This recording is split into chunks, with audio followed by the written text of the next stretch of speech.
para fechar essa série, onde a gente já viu o que são metáforas, estilos de interação, categorias, tipos, agora a gente vai então ver o que é um paradigma, né, de fato. Já introduzimos esse assunto anteriormente, agora nós vamos ver com um pouco mais de detalhe. Então, o termo paradigma vem lá na Wikipedia, né? Diz que paradigma é um conceito das ciências e da epistemologia, onde a epistemologia é a teoria do conhecimento. E ele define um exemplo típico ou um modelo de alguma coisa, né? Então, ele é a representação de um padrão que deve ser seguido.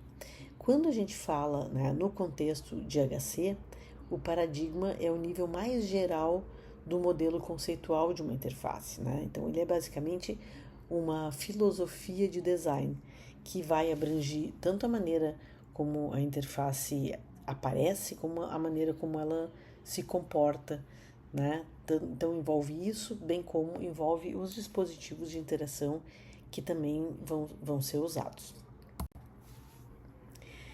Então, dentre os paradigmas de interação existentes, né, alguns deles a gente já falou, queria destacar, né, novamente o desktop, né? Então, o desktop é o paradigma onde a gente entende que o conceito de uma mesa de trabalho em um escritório vai ser usado também num sistema informatizado, né? Então, dentro de um computador, onde a tela dos sistemas operacionais, né, baseado em janelas, né, que a gente chama de sistemas WIMP, né, que são compostos por Windows, ícones, pelo uso do mouse, pelos menus, né, pull-down menus. Então, isso tenta recriar alguma coisa que a gente já conhecia antes, que nesse caso é um desktop, né, ou seja, a superfície de uma mesa de trabalho. Então, supõe ainda interfaces gráficas que estão baseadas em manipulação direta. Então, a gente vê aqui a parte de visualização baseada em janelas e a interação baseada em manipulação direta.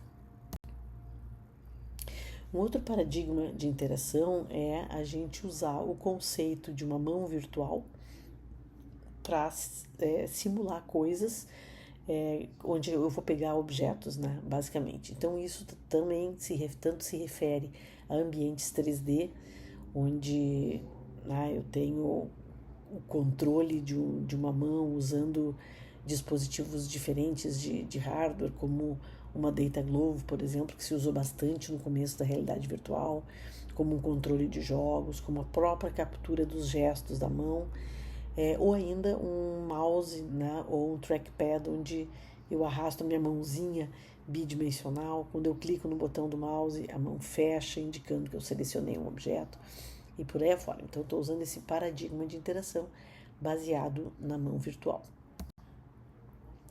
E a gente tem vários outros exemplos, né, de novos paradigmas e de situações em que a gente pode considerar nos dias de hoje, como computação vestível, dispositivos tangíveis, realidade aumentada, já falamos de realidade virtual, né?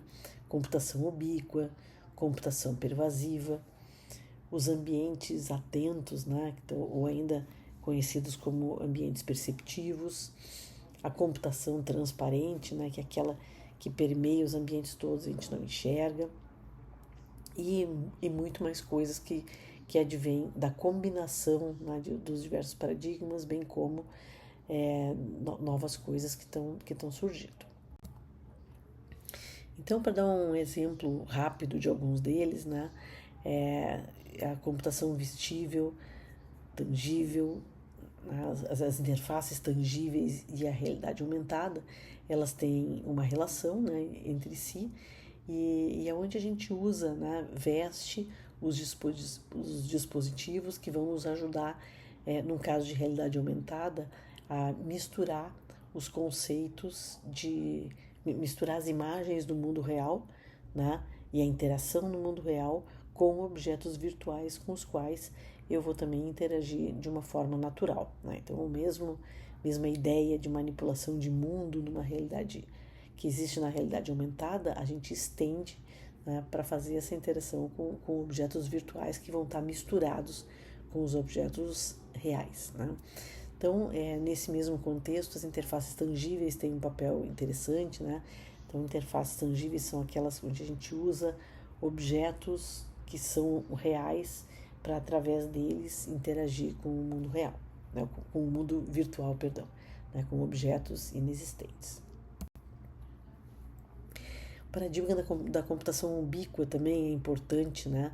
O termo ubíquo, ele demonstra a computação em todos os espaços, né? Em todo lugar, né? Ou seja, é aquela tecnologia que está inserida no ambiente, em qualquer lugar, basicamente. Então, o exemplo que a gente tem aí, né, são aquelas telas que nos ajudam a nos localizar dentro de ambientes fechados, como shopping centers, aeroportos, né, onde a gente consegue interagir com isso, clicando no andar que a gente deseja, né, digitando o nome da loja que a gente procura, e ele vai mostrar o caminho, né, no mapa que está sendo expresso ali. Então, nesse caso, é a computação se misturando com o mundo real. Então, o computador, ele está em todos os lugares, né? As interfaces estão em todos os lugares e a gente vai usando elas por onde a gente passa.